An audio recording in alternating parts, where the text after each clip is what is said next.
Hello guys, नमस्ते, प्रणाम। मैं नीलू मौर्य अपने यूट्यूब चैनल पे आप सभी दर्शकों का स्वागत करती हूँ। और मैं जा रही हूँ बेटी विवाह गीत गाने। इस सीजन का नया गीत है। आप लोग वीडियो को फुल वॉच करके देखिएगा और अपना आशीर्वाद प्यार दुलार दीजिएगा और ज़्यादा से ज़्यादा वीडियो को शेयर करिएगा। आप सभी से रिक्वेस्ट है। जय माता दी।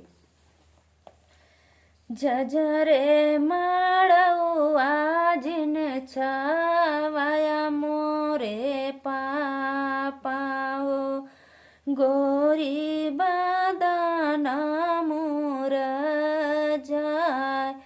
झझरा माड़ौआ जिन छावाया मोरे पापा हो, गोरी बदना मोर जाय। कहतु तय बेटी छत्र छावती हो, नहीं लगी है सूरजू का जोत। कहतु तय बेटी छत्र छावती हो, नहीं लगी है सूरजू के जोत। काहे के बाबा छत्र छवाई बाहो, काहे ले बासुरजू लोभ। काहे के पापा छत्र छवाई बाहो, काहे ले बासुरजू लोभ।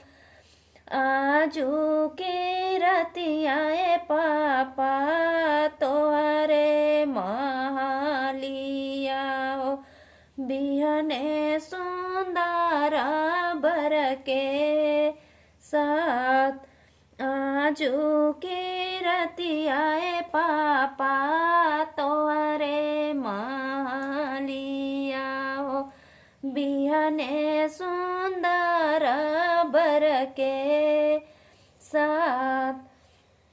खोरियन के खोरियन बेटी दूधवा पिया वालियो, दहिया खियावली साड़ीदार।